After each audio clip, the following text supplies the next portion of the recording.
Page 108, Reynard Alexander, the newspaper man. A threat came from the Klan in a form of a letter, advising me to be careful what I print and what I say, or the day would come when I would not print or say anything again. It has come to pass that ordinary, sensible, hard-headed Vermonters are entertaining these Kluxers. But surely the moment will pass, and the same ordinary, hard-headed folks who invited them in will sensibly suggest that the Klan pack up their poison and go. Sarah Chickering, page 109. The president and his wife will be coming through town soon on their way to Plymouth to visit the grave of their young son, taken this year from them, the same year that brought me Esther. Page 110, Esther Hirsch. Sarah Chickering helped me dress up like I'm a goblin, and I do dance through the doors of the schoolhouse, and I do sing a goblin song in my clothes of green that Sarah Chickering did sew for me.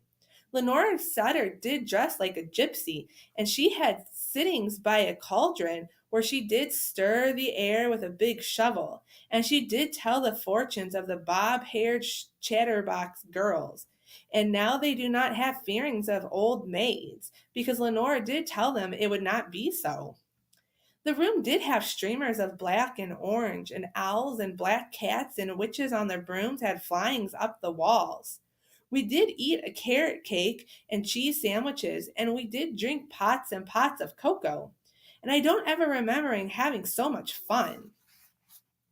Sarah Chickering. One of the things I like best about Mr. Hirsch is that he didn't move himself up here thinking how rich he would get on the backs of some rustic Vermonters. He just came up here to keep his daughter happy and to sell shoes. Page 112, Harvey Pettibone. Johnny Reeves' mother slipped me a letter when she came in the store to do her shopping.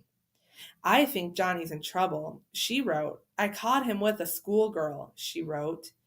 He was teaching her about the good book, but it looked like something different to me.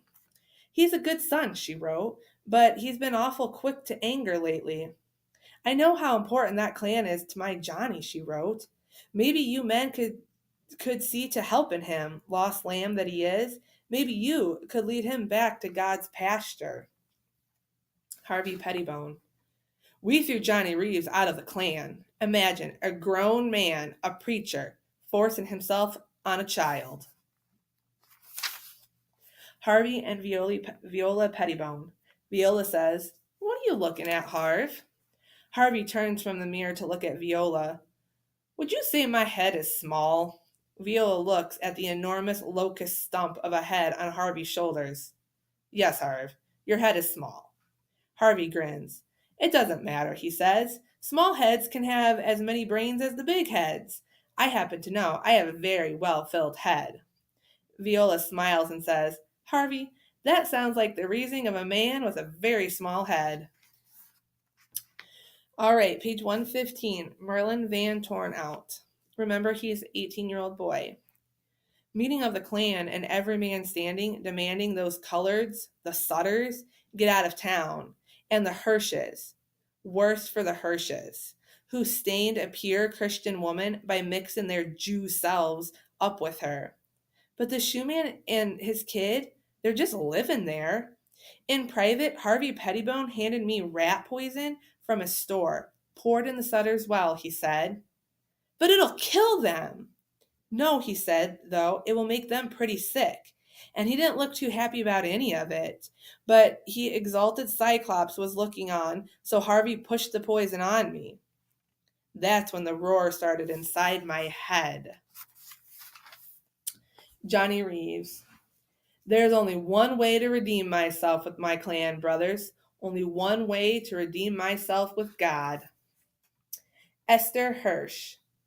Someone did shoot my daddy right through Sarah Chickering's door, and my daddy did have so much blood rushing out of him, and Sarah Chickering did leave me alone with my daddy, and I had so quiet talkings to my daddy and sittings on the floor next to his poor head And he did listen to everything I did whisper in his big white ear.